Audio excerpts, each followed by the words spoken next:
all the smoke, all the time, anywhere, bro. Always ready, never lacking. We out here in Tulsa, having big fun. Look at them doubling up. Woo! Dude, it's a beautiful city here. Beautiful day. That is Darby, and he's lit. You gotta save some women for the rest of us. I know. All right, guys, see what we're gonna get into. Oh, going for a sweet little romantic cruise. Going for a sweet little romantic cruise with my sweetheart here, downtown Tulsa. Loving it. Oh. All right, guys, it's like, how cold outside? It's like 27 degrees. It's like 27 degrees. We're rocking the limes. Oh, fuck, it's cold. And we're about to ride 3 miles to McDonald's to go get some breakfast. Bro, mine's not loading. All right, guys, so today we're going to be talking about that almost getting shot, basically. When we went on our Tulsa trip, that morning we walked out of the hotel, the Aloft Hotel in Tulsa, and when we went downstairs we were planning on going to ride some scooters. Little did we know that we were fixing to get into a pretty serious confrontation.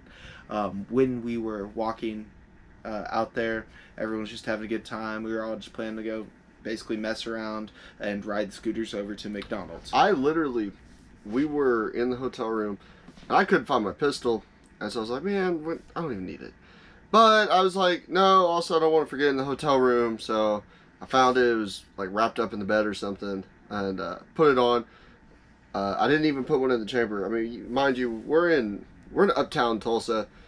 The area, like the block we were on, there's probably 4 or 5 5-star hotels. I mean, yeah, you're talking $200-300 a night hotels. We're in the nicest part of Tulsa. And basically what happened was we got on the scooters. I was having a little trouble getting my scooter to work, and Darby, JK, and Will. So I was trying to help you. You were trying to help me get my scooter get ready. Your scooter working. So they were just all kind of riding around us, and so they're just goofing off, riding around, jumping off the curbs and stuff. And JK had passed by this one gentleman, I guess a little too close. We don't really know his full side of the story on it, but apparently he just kind of went by him. He said, "Excuse me, sir, sorry," and kind of kept on going. And then about, I want to say 3 minutes after that happened, some guy just starts walking up, and I was like, "Hey man, what's up? What's up? What's the problem?" And then he hollered at us like, "Hey, what's up?" You know, and 10 in the morning on a Sunday, "Hey, what's up?" is more like, "What's going on? Let me try and sell you something. I'm hustling," not, "Hey, what's up?" Yeah. You know, because I mean, we weren't even like in that mindset. Yeah. And so this guy walks up and he's like, "Your boy just ran by me on the scooter," and then he started like talking to me, like this was before I got to them. He's like, "You lucky I don't pistol whip you right now." And I was like, "Man, what are you talking about?" And then when I walked up after he asked what he was talking about, he's like, "Man, I'll pull his pistol out right now." And I'm like, "Bro, we're not gonna talk no pistol play. We're not gonna do that. We're in the middle of the road between like a bank and an Arby's, but it's like a weird Arby's in like the uptown Arby's, you know, like okay, it's like an Arby's in the lobby of a business building. Yeah, so it's like not like hood Arby's. Yeah, but anyways, so basically he walks up, he's standing in front of everyone, and my kind of thought process was, okay, so Andrew has a gun, I don't have a gun, so Andrew was kind of standing to the right of me, and so I kind of step over this direction to basically cover where he would be keeping his pistol. That way, if a confrontation was to occur, that he would have tactical advantage to be able to pull out his gun, because I knew that he didn't have one in the chamber because he was just talking about it earlier, because he was like, "Bro, there's no way I need to carry one in the chamber today because we over here in a great part of town." And so like what happened was the guy running his mouth, he spouted off, basically made a threat on our lives. So at that point, I'm allowed to shoot him. I am within my legal rights if I see fit. The problem was, I was looking at the one guy that was talking all the mess walked up, and then a second guy walked up, his homeboy or whatever. Yeah, and I didn't see his friend that walked up behind him, so from my perspective, it was just us talking to this guy, but from Andrew's perspective in the back, it was kind of a two-person situation. But for me, I was almost just going to punch the guy in the face. I didn't even know about the Mexican guy in the back until later. And so that guy, I could tell he did not have a gun. Because he wasn't, as James says. Because where he was wasn't talking, pregnant. where he was implying his firearm was in his hoodie, and it was not. Because, you know, as somebody who carries, sometimes they carry in a hoodie, you can tell. Like, it sags, you know, just like a cell phone would. And I could tell he did not have a gun. And at least in that, and he was keeping his hands here, and then this dumbass, like, I'm sorry for cussing, we'll try and bleep it out, but like this guy, when he walked up to us, he pulled his hand out like this, and I swear, when he did that shit, I thought you were gonna shoot him. Yeah. For just bringing, because he brought his hand out of his hoodie like it was a gun, and I was like, what? And so, but his friend, I could tell, just based on the fact that he was not speaking and the way he was looking, he was the silent one, he was the shooter. The problem with that was, I knew that if I pulled my gun, I would have to shoot both of them, because one of the two of them had a gun. Well, the one that I suspected to have a gun said nothing. And so, wasn't in your legal rights. Right there, I'm not in my legal rights to do anything to him. But if I pull a gun on the other guy and he ends up having a gun, I mean, that's just a lot to go on quick. And the other thing was, it was me, Jason, Darby, Jonathan, and Will. And we're in the middle of the street. Why there was no traffic, I don't know. None. But there was not a car. And I'm trying to think about this. We have zero cover, so there's no fallback and get everybody behind us. Nothing. Like, we might as well have been in the middle of the desert. So I knew that if I pulled my gun, one of us was going to get shot, and more than likely both of them would have gotten shot, because I was standing behind Jason, yeah. so he would have taken all the bullets. Right? Yeah, I was like, I mean, I'd have got them both, but it would have been messy on our end. I would have probably.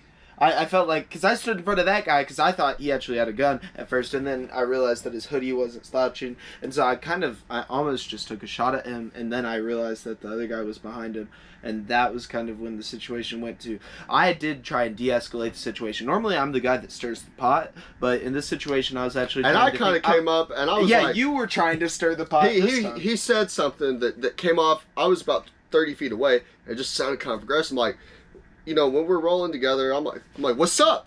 What you saying? Just because, like, I thought maybe I misheard him, and, you know, I don't know. I overreacted. But, fortunately, we were able to de-escalate the situation, and how that basically happened was, we told them, look, we're sorry about JK, but JK said he was sorry at the beginning. And look, I'm not even one to tell someone sorry often. And I said, man, we apologize. If he was in the wrong, he was in the wrong. But I said, we apologize about the event, man. And then he had the audacity to be like, oh, so you think you're better than me? I was like, what do you mean? Like, everyone there was a blue-collar worker. Basically what it was the man was emotionally distraught over something that had nothing to do with us. His grandma had passed away. I think his grandma passed away, and that's what was... I mean, he was just on edge, but the problem is, that's fine and dandy, but when you're dealing with somebody who's on edge like that, so I'm sitting here with a gun and a rational thought process. I'm not going to kill anybody unless it's going to save mine or my brother's life. And you're standing, you know, chest to chest with a man who you could tell is mentally unstable and literally might kill you because you drove too close to him on a scooter, and is willing to die for his respect over something like that. And it was a very weird situation, because I've never been in an altercation with firearms to that extent, where there wasn't already like some pre-existing tension between people. This was just random.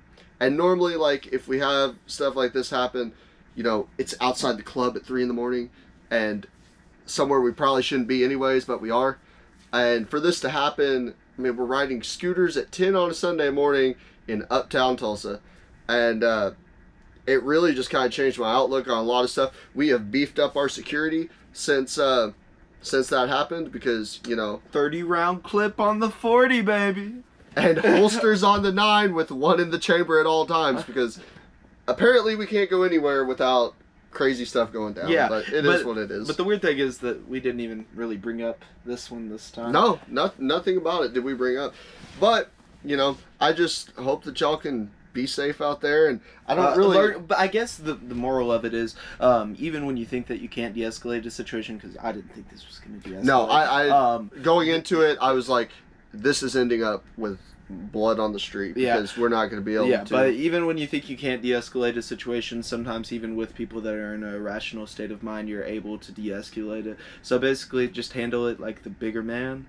And that's hard to do. Pulling triggers is easy, but man, to sit there across from somebody, obviously illiterate and just acting a fool, to have the self-control to not hurt them and to just de-escalate it to where everybody, including the opposing party, whether you want them to or not, can walk away from the situation safely, is the best thing to do, even when it doesn't feel good in the moment. But I do look back and I'm like, we handled it correctly. We don't have to go, even though we may have wished that, like, honestly, they pissed us all off so much. Yeah. We wish that it had gone down some crazy stuff, but we handled it the correct way. But that's not the responsible thing to do as a gun owner or even as a man.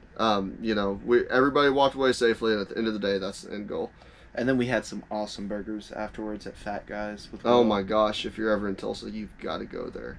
And also on that note, if you're ever in Tulsa and you try and rep North Tulsa Crips, to some Dallas boys, we're just like, he told Jason, he goes, I'm a North Tulsa Crip, I'm banging. And I literally looked at him, I said, Jason, we're not even going to acknowledge that statement. Yeah. Like, North Tulsa.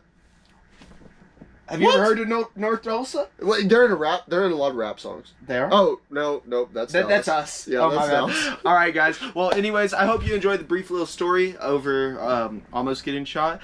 But luckily, we didn't, and we're still here to vlog for you. And also in this video, we still go to the center of the universe, so y'all have that to look forward to. But we really enjoyed talking to you guys, and hope to see you later. Can Jar House go? And videotape him. Hey, Videotape him talking shit, bro. Hey, can Jar House go one place without having to pop somebody, bro? Like, everybody, I don't know what it is about us. They just want to test us all the time. They're like, who are you from? I'm from North Tulsa, bitch. I'm like, North Tulsa. Jason, we're not even going to acknowledge that statement, bro. He literally said that in front of him. We from North Tulsa Crips. Yeah, he said some shit on Treyway. How about Dallas suck my dick, bitch? Excuse me. About the fucking cliff, bro. How about OKC curb stomp? Guys, I am sorry I did not get the altercation on camera. Like, I was sitting there thinking, I'm like, because when it started, I'm like, all right, I'm about to GoPro this.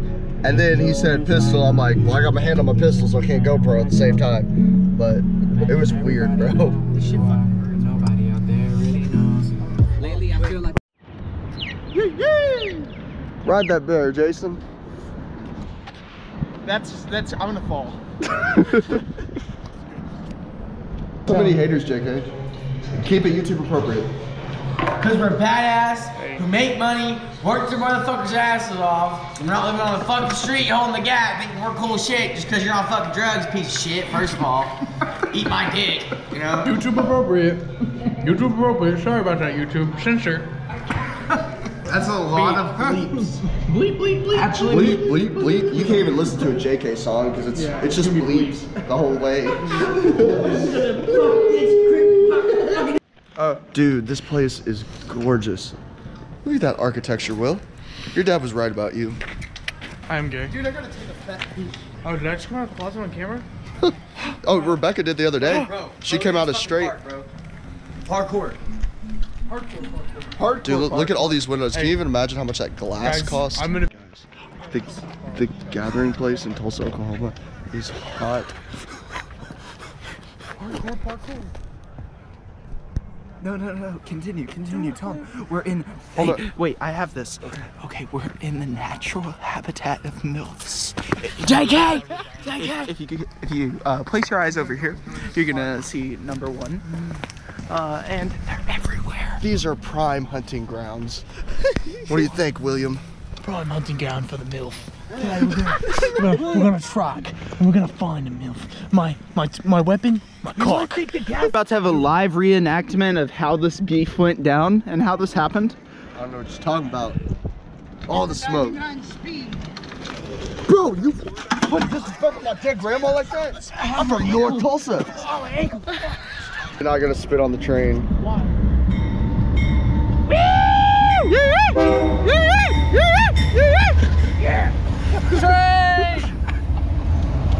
Union Pacific, dude, let's be James Bond, bro. Oh, yeah, definitely got it. Yes. Here we have guy Andrew about to hurt himself. He's gonna. Nah, he's actually pretty good at this type of stuff. Hey! So rich, he's got to use 2 at once. Gotta burn that money, baby. Oh, he's doing a burnout in the lime. Yeah! Yeah! Whoa! It's basically a Busa. You heard it here first, guys. Oh, Speed Racer Will coming in hot. Oh,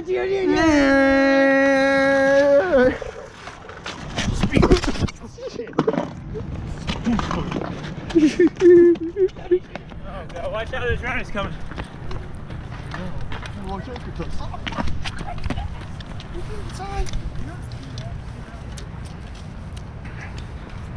I hate people.